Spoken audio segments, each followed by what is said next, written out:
아멘. 이 말씀을 생각하면서 공동체 고백, 주보에 나와 있는 대로 다 같이 소리내어 고백하겠습니다. 시작.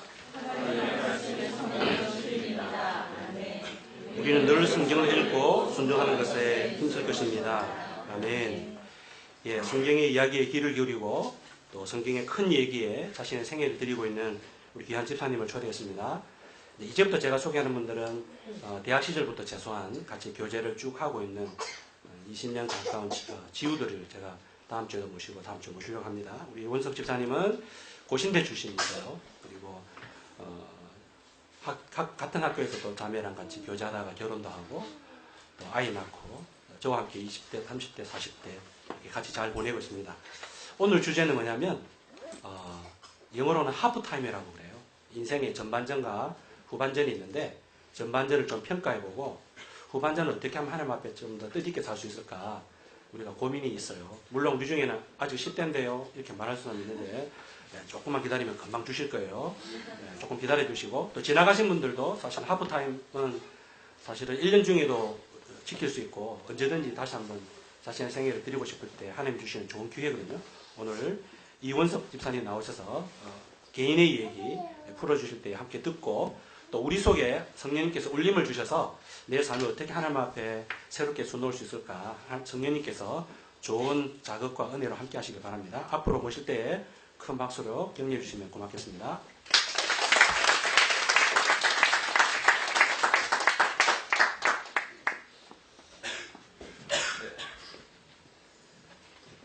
예, 반갑습니다. 금방 소개받은 이원석입니다. 예, 반갑습니다.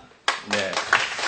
근데 제가 꼭 이렇게 해야 되나요? 아니면 마이크를 들고, 예, 요거는 못 들 것 같고.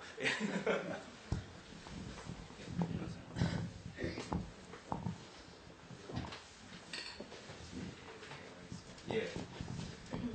좀 뭐 보여드릴 영상은 아니고 화면도 있고, 뭐 보시다시피 제 이제 중간에서 광채 때문에 좀 불편하실 것 같아서 이렇게 여기서 좀 진행을 하도록 하겠습니다. 예, 먼저 제 평신도인데 예, 이렇게 주일 예배 시간에 공식 예배 시간에 이렇게 자리에 당대에 세워주시고 또 특별히 목사님 주보를 보니까 설교 전이더라고요. 그래서 이런 참 놀라운 실험 정신을 가지신 예, 이 사김의 교회 앞에 이 경의를 이제 표하고요. 예. 제가 나눌 말씀은 뭐 짧습니다. 예. 그냥 제 지금까지 살아온 이야기를 좀 드리도록 하면서 이제 이야기를 좀 시작하려고 하는데요. 예, 뭐 제가 하는 일은 금방 목사님께서 소개해 주신 대로 입으로 먹고 사는 일을 이제 하고 있습니다. 한지 한 횟수로는 벌써 5, 6년 된 것 같네요. 예, 이런 일을 하고 있고 나중에 다시 좀 큰 화면으로 보여드리겠지만 제가 이제 특별히 요 사명이라는 것을 발견한 이후로, 예, 빨간 게 안 나오네요. 예. 사명이라는 것을 발견한 이후로 제 삶이 어떻게 이제 바뀌어졌는가, 이제 그런 얘기를 좀 드리려고 해요. 예. 금방 목사님께서 또 소개했지만 이제 딸 둘이 있고 아내가 있습니다. 예. 좀 잘 안 보이네요. 예. 하여튼 딸, 이렇게 중3, 중1, 이렇게 두 딸을 이제 두고 있습니다. 이게 저의, 인생 곡선이에요. 이런 거 많이 그려보셨죠? 예. 이렇게 아래 위로 막 올라간 이렇게 그림이 많은 분일수록 할 얘기가 좀 많아요. 그래서 저도 보면 밑에 이렇게 푹 한번 떨어진 적이 있고요. 물론 뭐 지금은 이렇게 좀 곡선이 위로 올라가 있지만 언제 또 밑으로 떨어질지 저는 알 수는 없습니다만, 예. 제 10대입니다. 제 스스로 좀 이렇게 행복하지 않았어요. 즐겁지 않았고, 늘 뭐 이기소침했고, 뭐 열등감도 많았고, 이런 10대를 이제 보내다가, 20대 이제 대학을 들어와서 IBF라는 단체를 또 만나고 또 여기 계신 문 목사님 또 박태선 목사님 이렇게 좋은 분들 신앙의 선배들의 모습을 보면서 저도 이제 확 신앙적으로나 아니면 제 삶으로나 굉장히 좀 좋았습니다. 그러다가 20대 후반에부터 이제 좀 막 떨어지기 시작했어요. 이 그림은 저희 아내는 아직 보지 못했습니다. 오해할까봐. 왜냐면 이제 결혼도 하고 했는데, 아이도 놓고 했는데, 자칫 오해합니다, 이거. 뭐, 결혼해서 잘못, 그래서 아내한테는 보여드릴 수 없고, 결혼 때문이 아니라, 결혼과 아무 상관없이, 그냥 제가 제 미래를 생각할 때 그랬다는, 어떻게 살지? 늘 걱정과 불안. 이제 이런 게 있었다는 거예요. 그러다가, 30대째 올라갔는데, 이거는 이제 제가 새로운 일을 이제 도전하면서, 도전하면서 좋았습니다. 이런 맛으로 뭐 사업하는구나. 뭐 이런 기분을 잠시 느끼다가 이제 푹 떨어졌어요. 한 6, 7년 하다가 푹 떨어졌습니다. 그래서 완전 푹 떨어진 게 어느 정도까지 떨어졌냐면 여러분이 이렇게 방송에서만 듣던 신불자 얘기 들어보세요. 신불자, 신용불량자. 이거 그까지 됐어요. 예. 그렇게 안 보이죠? 제가 그렇게 지금 대행적으로 푹 떨어져서 그 다음에 여기에서 이제 암흑기를 좀 보내다가 다시 아까 말씀드린 사명을 발견하고 이제 쭉 올라가는데 그 얘기를 좀 드리려고 합니다. 그래서 뭐 현재인데요. 먼저 이제 제가 대학 다닐 때 참 공부도 재미없었고 전공도 뭐 이게 나하고 맞나 안 맞나 사실 뭐 점수 맞춰서 간 거기 때문에 예. 그렇게 이제 대학을 보냈습니다. 난 빨리 졸업해서 일단 좀 사회생활을 하고 싶다. 뭐 돈도 좀 벌어야 되겠다. 좀 안정된 삶을 살고 싶다라는 생각을 계속 가졌어요. 뭐 그 안에서 뭐 IBF 뭐 또 선교단체 활동하면서 뭐 헌신 뭐 이렇게 낮아지는 삶 뭐 이렇게 하긴 했지만 제 마음속에는 여전히 이제 이런 화면에 보시는 대로 이게 계속 있었던 것 같아요. 계속 있었던 것 같아요. 그래서 이제 졸업을 하고 첫 직장 생활을 이제 했는데 한 6, 7년 한 그 직장 생활이 참 재미가 없더라고요. 재미가 없고 뭐 뭐 어차피 사회생활이 이렇다면 너무 되게 무료하고 뭐 루틴한 이런 삶이니까 너무 지겹다. 차라리 뭔가 새로운 일을 해보고 싶다. 장사하고 사업을 하면 어떨까 이런 마음을 늘 있었어요. 그러다 이제 좋은 계기가 생겨서 제 아는 어떤 선배님의 추천을 받아서 제가 이제 장사를 하기 시작했습니다.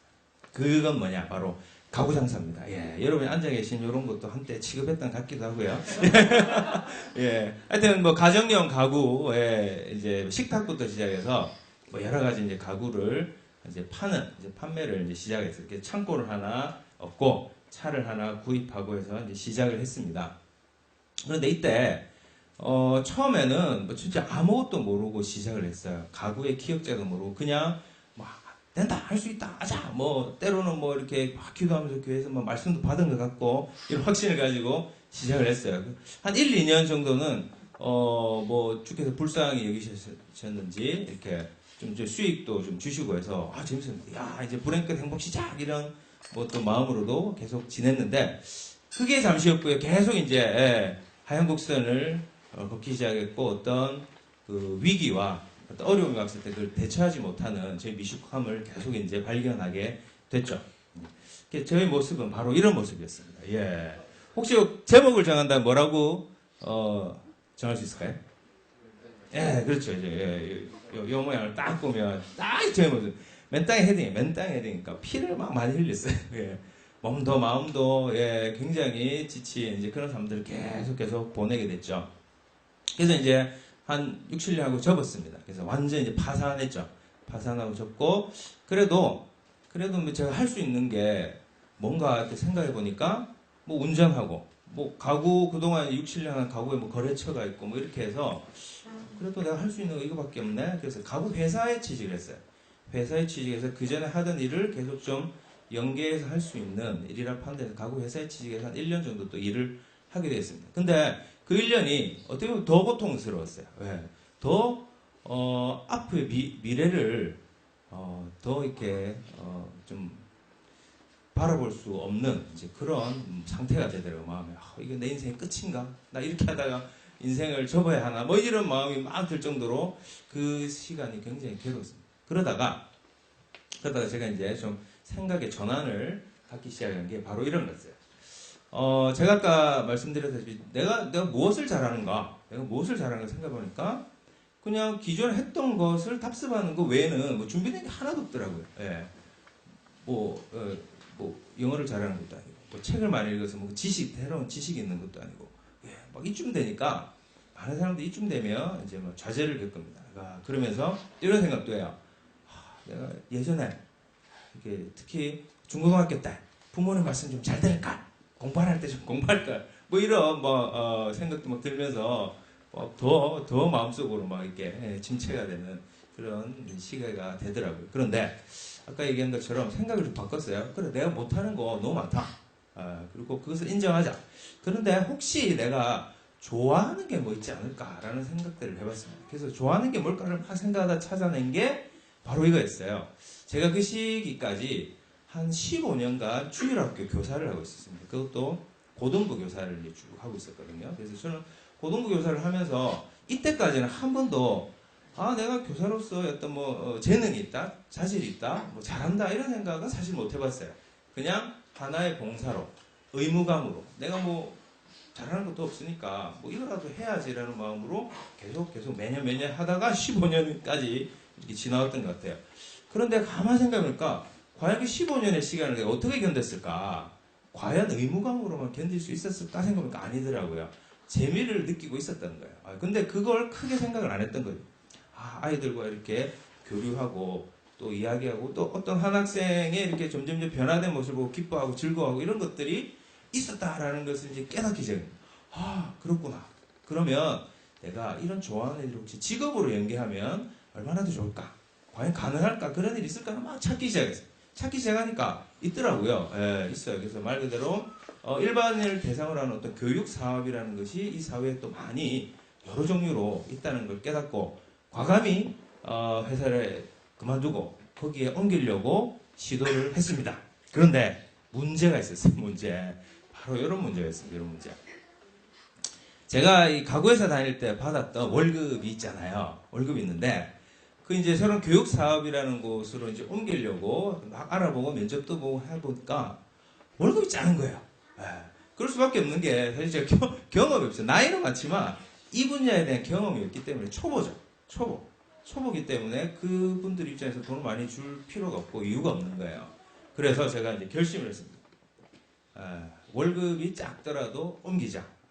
왜냐하면 새로운 시작은 너무 큰 기대부터 할 수 없다는 걸 제가 일단은 생각했고, 두 번째는 아까 가구 장사는 맨땅 헤딩이라 그랬잖아요. 맨땅 헤딩이었어요. 아무것도 준비되지 않고 아무것도 학습하지 않은 상태가 됐어요. 근데 여기서는 내가 새로운 무언가를 학습한다. 그런데 적지만 큰 기대에 부응하지 못하지만 그런 월급이라도 받으면서 학습을 한다, 준비한다라는 말을 하니까 괜찮더라고요. 근데 또 하나가 있습니다. 사실 저희 아내가 이 무렵에 아이를 좀 키우고 일을 하기 시작했어요. 이제 새로운 일을 하기 시작했고 그것이 저에게 이제 새로운 변신에 큰 도움이 됐죠. 그래서 이쯤 되면 어떤 함께 성장하는 부부, 서로를 조력하는 부부로서 역할들을 지금 하고 있는 것 같아요. 지금도 마찬가지고 그렇게 해서 이제 새로운 변신을 시작을 하게 됐습니다. 자, 근데 이 새로운 변신이 사실 쉽진 않아요. 왜 쉽지 않은지 제가 말씀을 한번 드려볼게요. 그리고 이 쉽지 않다는 걸 많은 인지심리학자들이 또 많은 또 실험을 통해서 또 증명을 해보였습니다. 선교사와 야만인이라는 문제가 있습니다. 사실 이 제목 자체가 굉장히 제국주의적인 제목인데, 그렇죠? 선교사와 원주민들 이렇게 생각하시면 될 거예요. 강의 한쪽에 3명의 선교사, 3명의 야만인이 있습니다. 이제 그들이 배 한 척을 타고 이제 강을 건너야 돼요. 강을 건너야 되는데, 이 배는 한 번에 2사람만 탈 수 있어요. 2사람만. 1명 타도 되고, 최대 2사람만. 근데 목표는 6명 모두가 이제 강을 건너야 되는 거죠. 근데 강의 양쪽 어디에서든지 야만인의 수가 선교사의 수보다 많으면 선교사를 해친대요. 여기서 잡아먹는다 이렇게 표가 돼 있죠. 근데 문제는 강 양쪽에서 야만인의 수가 선교사를 초과하지 않으면서 6사람이 모두 강을 건너는 이런 문제가 있어요. 자, 그래서 이제 시작을 합니다. B가 이제 보트고요. B라는 게 보트고 HH가 선교사, 555세계가 야만인입니다. 이렇게 한 번씩 해볼게요. 시간을 드리면 여러분들이 쭉 해보면 답이 나올 텐데 시간이 없으니까 제가 쭉 보여드리면서 설명해 볼게요. 그래서 먼저 이렇게 2명이 선교사 1명, 야만인 1명 이렇게 타고 건너죠. 그 다음에 또 와야 되니까 배 건너야 되니까 선교사 1명 갑니다. 야만인 놔두고 그리고 또 이제 2명이 와요. 그 다음에 이제 야만인 2명이 타요. 그 다음에 또 배가 가야 되니까 또 야만인 1명 또 넘어가겠죠. 그건 이제 이해하시겠죠? 그러다가 이제 선교사 2명이 옵니다. 왜냐하면 비율이 맞아야 되니까 선교사와 야만인 비율이 맞아야 돼. 야만인이 더 많으면 안 돼요. 자, 근데 문제는 이제 많은 사람들이 여기서 이제 어떻게 해야 될지를 잘 모르고 시간을 많이 끌거나 답이 없는 것 같다라고 이제 포기하는 경우가 많다는 거예요. 아니면 다시 다시 5번으로 가서 왔다리 하면서 해결을 잘 못해요. 어떻게 하면 될까요? 이게 다. 예, 아마 다 생각하시는 것 같아요. 여기 계신 분들은. 그 다음에는 두 명이 선교사 한 명이 아마 한 명이 넘어가면 돼. 둘이가 다시 넘어가면 돼. 둘이 다시 넘어와서 이번에는 다시 둘이 넘어간 다음에 이제 선교사 2명이 오고요. 그 다음에 다시 야만인이 이제 배를 가지고 넘어갑니다. 그 다음에 계속 야만인이 왔다리 갔다리 이렇게 하면 끝이에요. 요게 이제 정답인데 제가 왜 요걸 말씀드리냐면 문제는 여기라는 거예요. 그래서 많은 사람들이 뭔가 목표를 정해놔요. 나 이만큼 가고 싶어. 그런데 그것보다 점점점 가까워지길 원하는데 이것보다 한때 쭉 멀어져야 된다는, 즉 6번에서 7번으로 가는, 왜냐하면 더 건너오는 쪽이 더 많아야 되잖아요. 그래서 목표가 점점 줄어야 되는데 갑자기 더 많아져요. 뒤로 후퇴를 해야 돼. 한번 후퇴. 이 후퇴의 상황이 왔을 때 굉장히 힘들어한다는 거예요. 그래서 이런 말이 있습니다. 언덕 오르기는 삶의 중요한 문제를 결정할 때 우리를 궁지에 빠지게 한다. 이 언덕 오르니까는 우리가 쉽게 말로 못 먹어도 고 이런 거 무조건 앞으로 가자. 무조건 가자. 라고 생각하는 것들이 때로는 나를 공경에 빠뜨릴 경우가 많다는 거고요. 두 번째로 정확한 해결책이 현재 상태하고 목표 상태의 간격을 늘리게 하는 경우가 있어요. 저 같은 경우는 월급이 자꾸 10원이라도 더 많아져야 되는데 한 절반을 팍 깎아야 될 상황이 온 거예요. 근데 그런 뭔가 목표가 쭉 멀어질 때 굉장히 어려움을 겪는다는 거죠. 근데 깨고리가 한번 이렇게 움츠리고 뛴다 이런 말 있잖아요. 그런 것처럼 이런 상황들이 저에게 왔고 저는 이때 이제 결단을 했습니다. 근데 많은 분들이 이런 상황 결단에 굉장히 지금도 어려움을 겪는 것 같아요.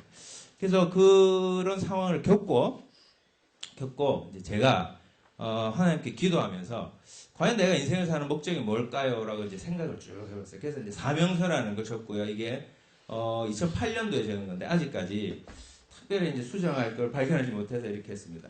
나의 사명은 사람들이 생각과 행동의 변화를 통해 행복해지도록 돕는 것이다. 그래서 어떤 돕는 자의 역할로 지금 이제 살아가려고 노력하고, 그래서 성품과 영향의 지속적 개발을 위해 노력한다.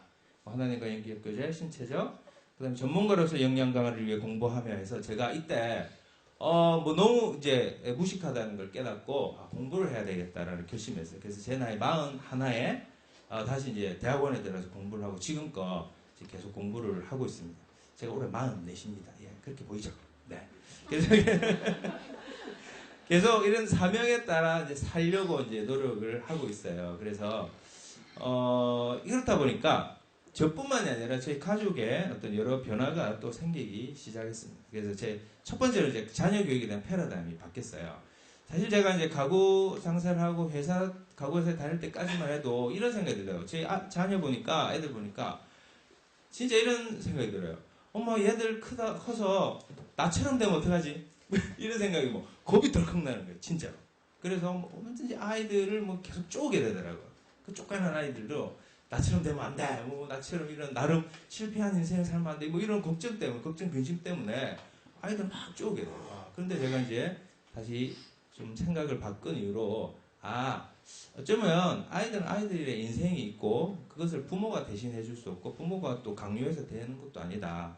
그래서 아이가 자기 미래를 스스로 좀 찾을 수 있도록 어떻게 도와주면 될까를 막 아내하고 고심하다가 지금 중3인데 지금 학교를 다니지 않아요. 그 중2까지 다니고 1년을 쉬면서 또 좋은 기회가 생겨서 이제 이모가 유럽 여행을 간다고 하길래 좀 딸려 보냈어요. 1년 학교를 안 보내고. 그래서 올해 이제 검정고시를 쳤는데요. 그래서 아이가 이제 이모하고 3개월 동안 이제 유럽 여행을 이제 다녀왔습니다. 그래서 뭘 배웠냐라고 물어봤더니 일단 여러 가지 상황에 대한 호기심과 관심과 호기심이 생겼다고 하더라고요. 그리고 아직 제 기대만큼의 성과는 없습니다만 그거 중요합니다. 너무 큰 욕심을 가지시면 안 돼요.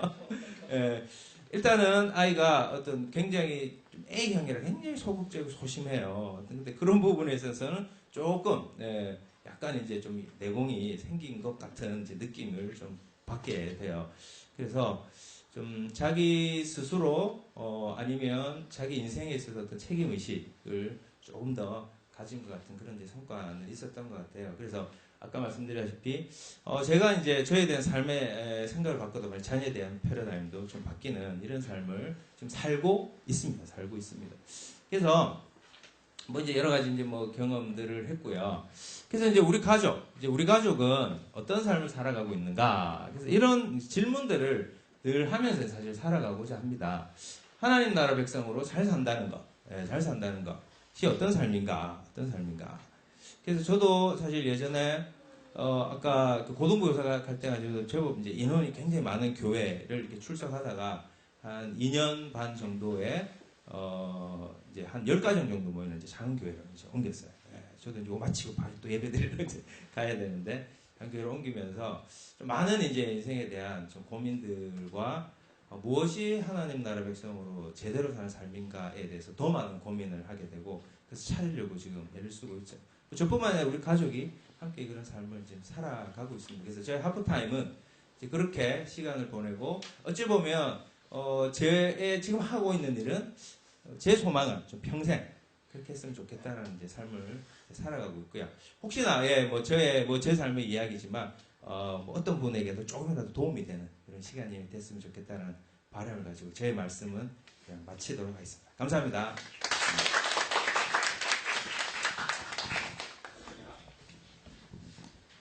예, 저희가 주일날 아침에 이야기를 나누게 된 배경은 교회에서 연말연시에 뭐 비전이라는 용어를 참 많이 써요. 많이 쓰는데 대체로 교회에서 목사님들이 이렇게 교회 전체를 위해서 비전을 규정하기도 하고 또 비전을 제시하기도 하는데 저는 연말에 조금 다른 사람의 얘기를 들으면서 하나님 나라 백성으로 나는 어떤 꿈을 다시 또 갖고 또 어떤 이야기를 한번 써볼까 하는 마음이 생기도록 하나님께서 말씀해 주시면 좋겠다는 마음으로 주변에 있는 분들 얘기를 듣는데 우리 위대한 사람이 아니고 하나님 앞에서 순종하고 성실하게 살아가는 사람들의 얘기를 우리가 듣고 있습니다. 그런 얘기들이 우리 안에서 더 많아지기를 바라고요. 이제는 한 달에 한 번씩 우리 초대하는 우리 또 부흥사가 계신데 지난 3개월 동안 신입 간사 훈련 뭐 다 하시고요. 이번 주에 잘 마치고 그렇게 내려왔는데 제가 아픈 기간에 또 예전에 맡아줘가지고 더욱더 귀하고 감사하게 생각하고 있습니다. 박 목사님 나오셔서 또 다니엘스 강의 또 이어가시겠습니다.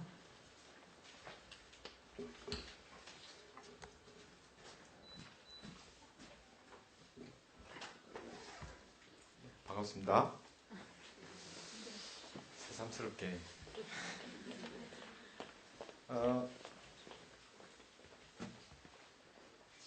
잠깐 말씀 같이 읽고 다시 좀 시작했으면 좋겠습니다.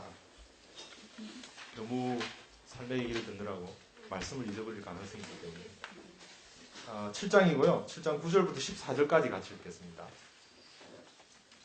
다니엘 7장 9절에서 14절 한 절씩 저와 여러분 교독하면 좋겠습니다.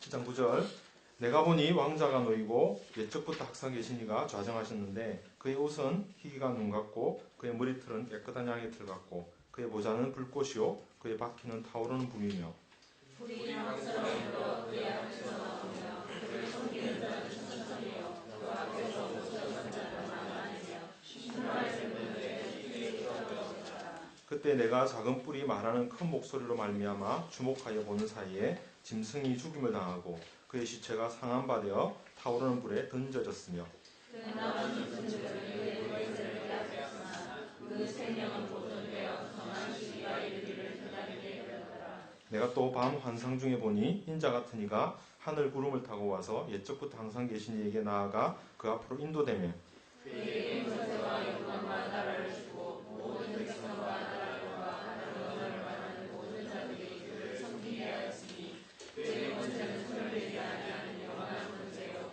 그의 나라는 멸망하지 아니할 것입니다. 아멘.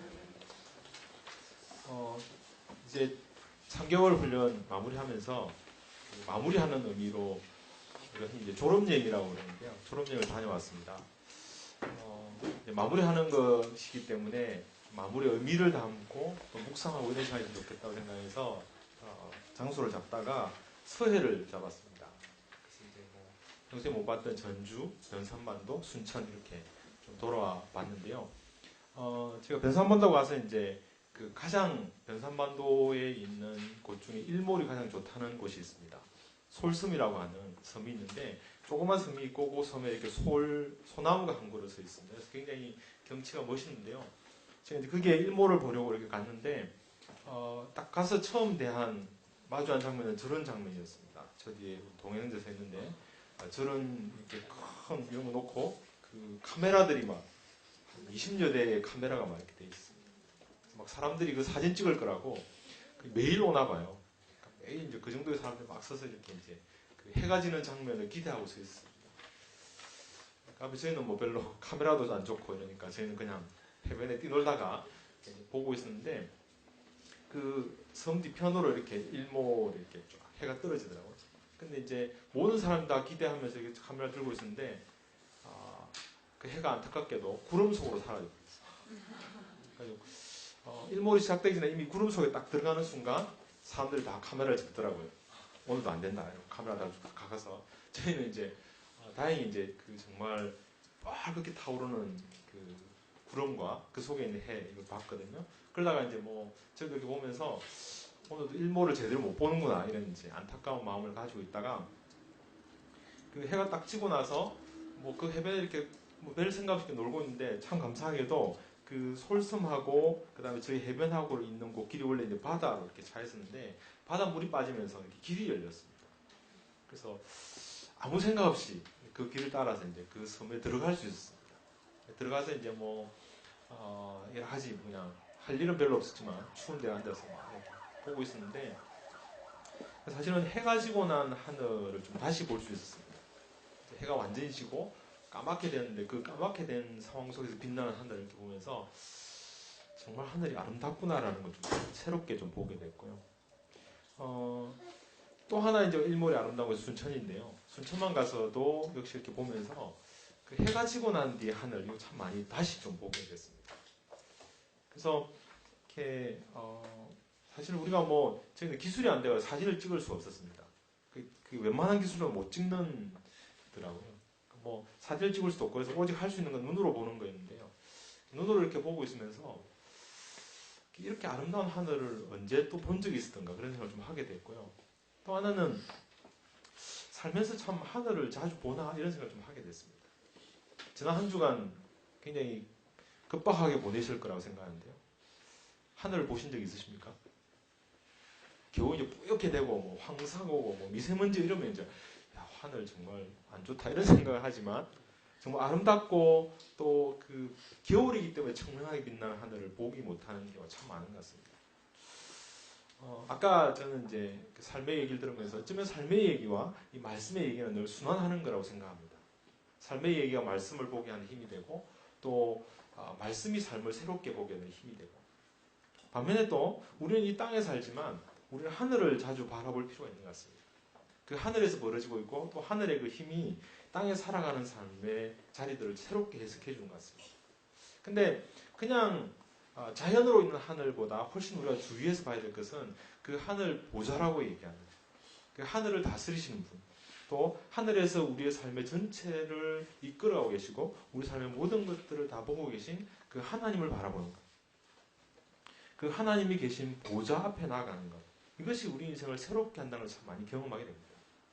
우리의 삶은 늘 바쁘고 분주하고 의미가 없어 보일 때가 참 많습니다. 그러나 하나님 보좌 앞에 나가서 그 보좌로부터 우리의 인생을 새롭게 보게 될 때, 그 보좌로부터 우리의 인생에 대한 새로운 통찰들을 얻게 될 때 우리는 인생의 새로운 힘을 얻게 되는 것 같습니다. 다니엘은 그 나라가 격변하는 상황 속에서 도대체 하나님이 왜 이러십니까? 도대체 이 세상이 왜 이렇게 돌아갑니까? 라고 물었던 그 상황 속에서 하나님은 당신의 보좌에 대한 환상을 보여주십니다.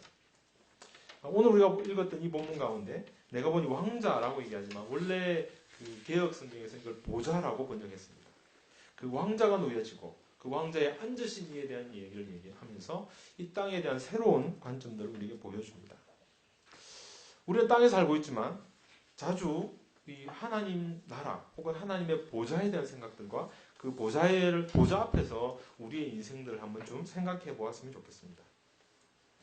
먼저 우리가 보게 되는 것은 그 보좌에 앉으신 옛적부터 항상 계신이라고 하는 분을 생각해 볼 필요가 있습니다. 9절에 보면 내가 보니 왕자가 놓이고 옛적부터 항상 계시니가 좌정하셨다라고 얘기합니다.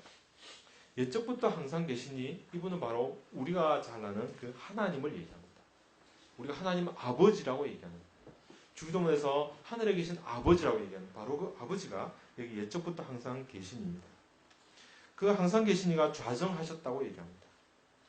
근데 그의 옷은 희기가 눈 같고 머리털은 깨끗한 양의털 같고 그의 보좌는 불꽃이라고 얘기합니다. 그분에 대한 묘사 가운데 그의 옷은 희다라고 얘기합니다. 그리고 그가 앉으신 보좌에 불꽃이 일어나고 있다고 얘기합니다.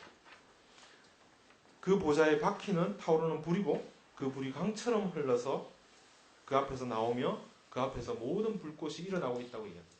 그리고 나중에 이 불꽃이 심판을 행하고 있다고 얘기합니다. 이런 면에서 이것들이 가지고 있는 전체적인 이미지는 심판하시는 하나님이십니다. 하나님께서 세상을 심판하고 계시다는 것입니다. 성경은 계속해서 우리에게 하나님이 심판하시는 분이라고 얘기합니다. 어떤 면에서 우리는 이 심판이라는 단어에 대해서 좀 듣기 거북하거나 좀 피하고 싶은 용어 중에 하나입니다. 이렇게 애들을 부르면서 야 와서 심판받자 이러면 애들이 좋아할 리가 없을 겁니다. 아마 우리도 그런 느낌으로 생각할지 모릅니다. 그러나 하나님은 성경 가운데서 분명한 기준을 가지고 사람들을 심판하신다고 얘기하십니다. 하나님은 아담과 하와가 죄를 범했을 때 그들을 에덴에서 내어 쫓으심으로 심판하십니다. 그리고 땅에 살아갈 삶에 대해서 저주하심으로 심판하십니다. 홍수를 통해서 그 노아가 살아가는 세상 가운데 타락한 세상을 심판하십니다. 소돔과 고모라를 불로서 심판하셨습니다. 또 이 다니엘 경험했던 것처럼 성전과 이스라엘 전체를 이방인 손에 넘기심으로써 이스라엘을 심판하십니다. 이런 심판의 얘기가 구약에 가득합니다. 몇 주 전에 우리가 봤던 것처럼 그 아간 같은 경우에도 심판하심으로써 하나님은 자신의 능력을 드러내십니다. 구약을 읽을 때 우리는 수많은 심판에 대한 얘기를 읽게 됩니다. 그래서 흔히 오해하는 오해는 뭐냐면 구약의 하나님은 심판하는 하나님이시고 신약의 하나님은 사랑의 하나님입니다. 그래서 신약에서 하나님을 심판하지 않는다라고 오해합니다. 그러나 우리가 신약을 펴서 읽기 시작하면 놀랍게도 그러지 않다는 걸 보게 됩니다. 오히려 신약에서 하나님은 더 분명하게 그리고 더 폭넓게 심판하고 있는 것을 보게 됩니다. 사도행전에 보면 아나니아와 삽비라의 죄에 대해서 하나님이 심판하십니다. 또 성만창과 관련된 불경된 죄, 불경건한 죄를 범한 고린도 교인들을 심판하십니다. 심지어 그 교인들 몇 명은 죽었다라고 얘기합니다. 조금 더 나가서 신약은 구약보다 훨씬 더 광화된 심판에 대해서 얘기합니다. 구약이 이스라엘 백성들 혹은 이스라엘과 동맹하고 있는 그 어떤 적국에 대해서 심판했다면 신약의 심판은 온 세상에 대한 그리고 온 세계에 대한 심판을 얘기합니다. 전 우주적인 심판을 하나님께서 행하신다고 얘기하십니다. 우리가 예수님을 얘기할 때 그분이 참 은혜로우시고 그분이 참 우리에게 사랑을 베푸신다고 말하지만 성경은 또 한면에서 그 예수 그리스도가 우리의 심판주가 되신다고 얘기합니다. 그분이 다시 오실 때 우리에게 오셔서 우리의 모든 것들을 다 심판하시는 분이시라고 얘기하십니다. 그래서 신약 성경에서는 자주 예수님께서 문 밖에 서 계시며 그가 오셔서 산자와 죽은 자를 심판하실 것이라고 얘기합니다. 우리 예수 그리스도는 의로운 재판장이라고 얘기하십니다. 요한복음에서는 예수님이 자기 자신에 대해서 얘기하시면서 아버지께서 나에게 모든 심판을 다 맡겼다고 얘기합니다. 이런 면에서 신구약 전체를 통해서 하나님은 심판을 행하시는 분이십니다. 오늘 우리가 보고 있는 이 다니엘서에서 그분에 대한 묘사에서 다니엘을 통해서 하나님이 말씀하신 것은 내가 심판하는 하나님이라는 것입니다. 우리가 또 하나의 오해는 이 심판이라는 것이 먼 미래에 있다고 생각하는 것입니다. 그러나 성경은 그것이 미래에도 있지만 현재에도 이루어지고 있다는 것을 말하고 있습니다.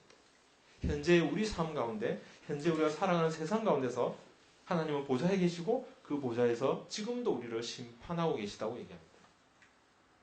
이런 면에서 우리는 늘 항상 심판하실 하나님 앞에 서 있습니다. 심판을 하나님이 심판하신다는 것. 이것이 우리의 삶에 어떤 의미를 가집니까? 하나님이 우리를 심판하신다고 얘기할 때 그것이 우리에게 어떤 마음을 가지게 하십니까?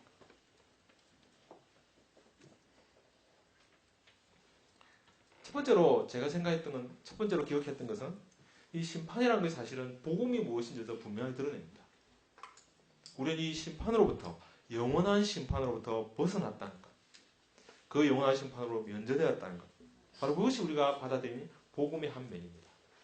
그렇기 때문에 복음이 얼마나 놀라운 것인지를 이 심판을 통해서는 보게 되는 것입니다. 또 하나, 그럼에도 불구하고 우리에게 주는 이 심판이 의미하는 바는 더욱더 하나님의 나라, 그리고 하나님이 원하시는 삶을 살아야 한다는 것입니다. 우리는 두려움 속에 살아가는 것이 필요합니다.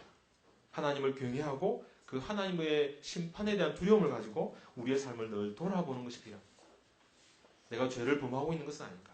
그 죄 속에 가면서 그 죄를 즐기면서 죄에 노예된 채로 살고 있지 않는지를 늘 생각해 보아야 합니다.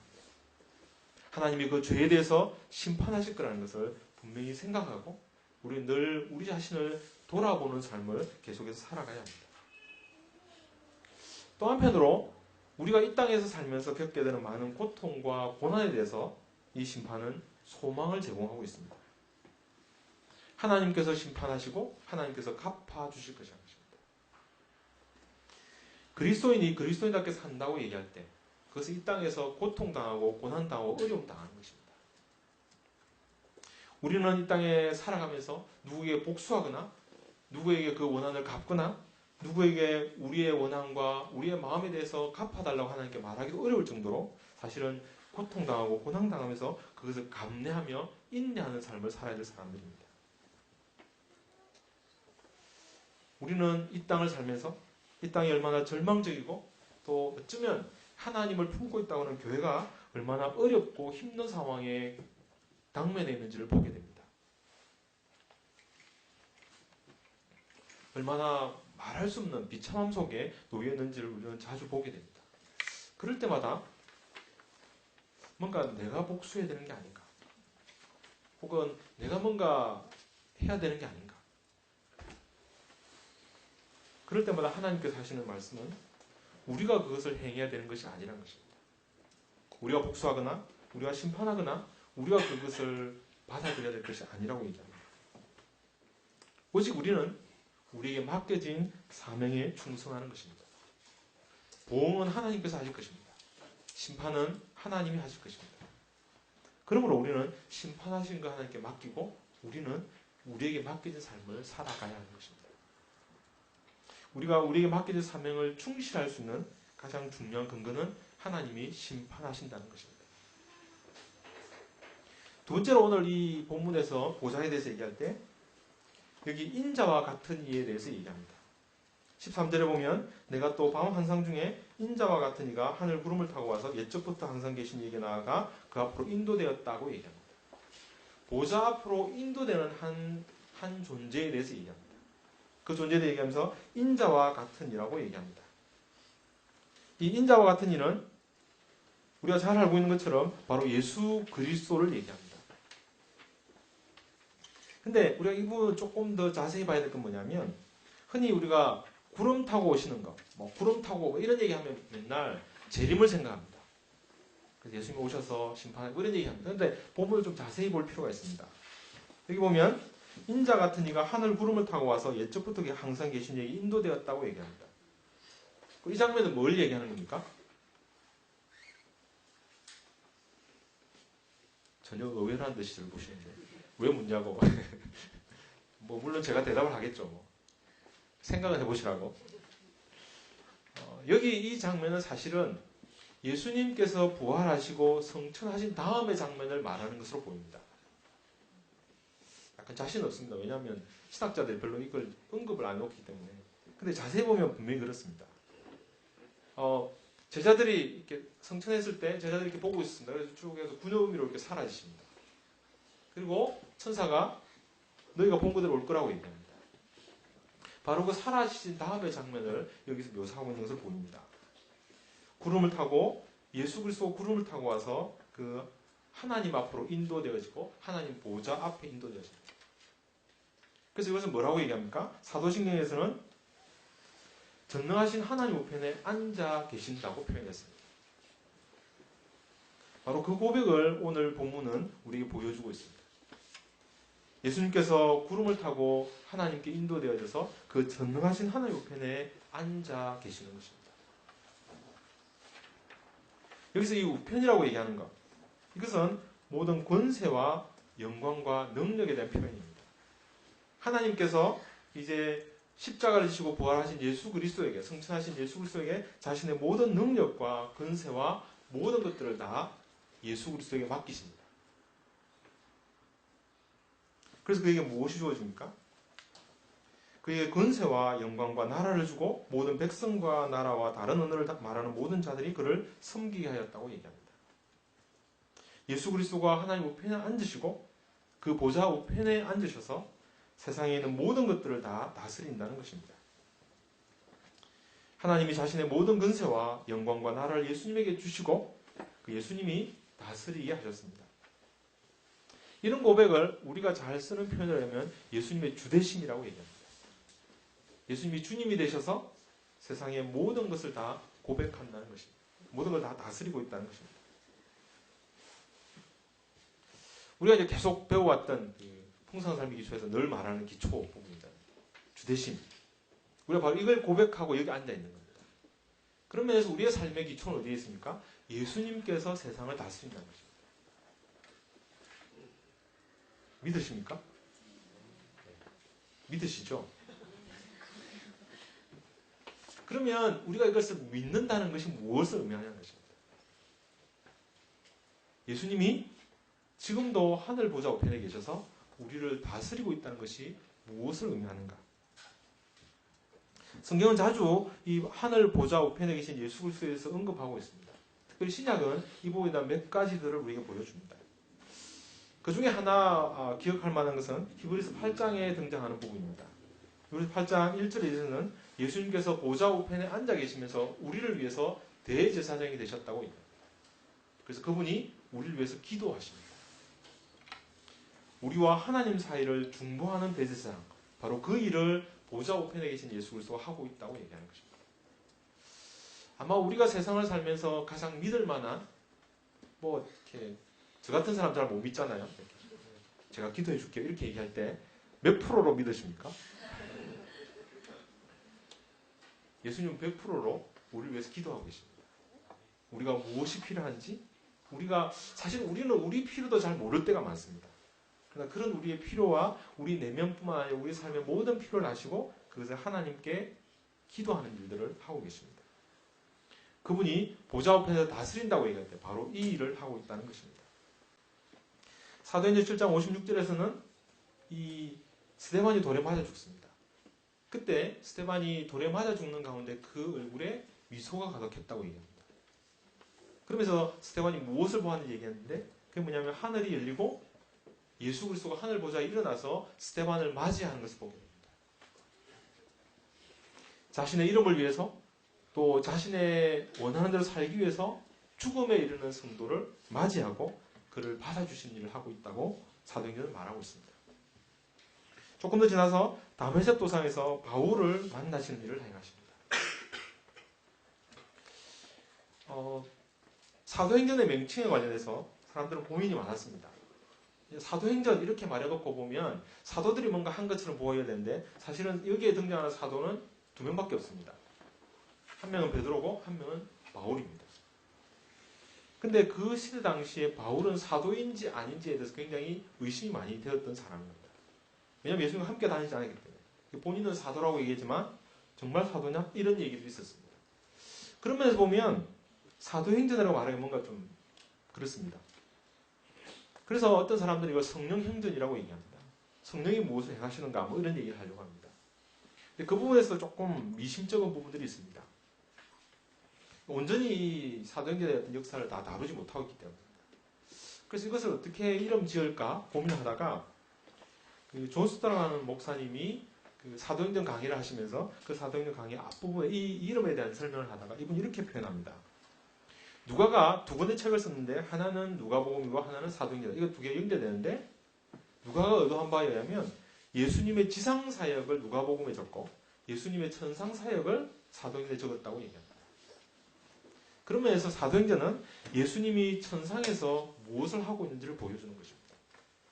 예수님 지금 어떻게 일하십니까?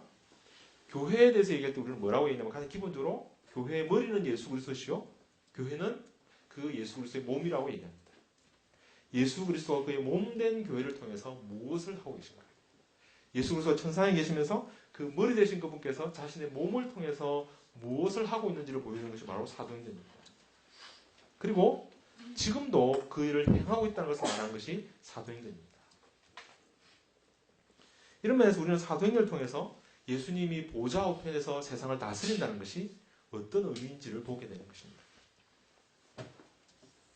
예수님이 보좌에서 그의 몸된 교회를 통해서 어떤 일을 행하고 계신가? 그런 면에서 우리가 지금 현재 무엇을 할 것인가라는 문제도 그 보좌에 계신 예수 그리스도의 다스림 안에서 어떻게 살 것인가를 보여주는 것입니다. 이런 면에서 예수 그리스도가 보좌에 계시다는 것, 그리고 보좌에서 세상의 모든 걸 다스린다는 것, 바로 그것이 우리의 삶의 모든 것을 규정 짓게 되는 것입니다. 예수님은 그 보좌에서 모든 정세와 권세와 능력과 주관자와 모든 이름들을 다스린다고 신약은 계속해서 말하고 있습니다. 온 세상을 다스리신 그리스도. 우리가 주님을 주님이라고 고백하는 것은 바로 이런 의미를 담고 있는 것입니다. 그런 면에서 우리는 이 땅을 살아가면서 늘 동일한 일들을 행하고 있는 것처럼 보이지만 그 가운데서 실망하거나 좌절하지 말아야 될 것입니다. 사람들을 보면서 참 실망할 때가 많습니다. 어떻게 저럴 수가 있지? 목사인데. 그럴 때 우리가 기억해야 할 것은 예수 그리스도가 다스리고 있다는 것입니다. 예수 그리스도가 그 사람을 다스려서 변화시켜 가실 거라는 것입니다. 자주 저 자신에 대해 실망할 때가 많습니다. 어떻게 그럴 수가 있냐? 그럴 때 우리가 기억해야 할 것은 예수님이 나를 다스리신다는 것입니다. 예수님이 나를 다스려서 내 삶을 이끌어가고 계신다는 것을 기억해야 한다는 것입니다. 또한 우리가 또 기억해야 될 것은 이 예수님이 우리를 다스리고 계시기 때문에 우리의 삶에 대해 생각할 때 우리는 늘 예수를 따라가고 있는가를 고민해야 합니다.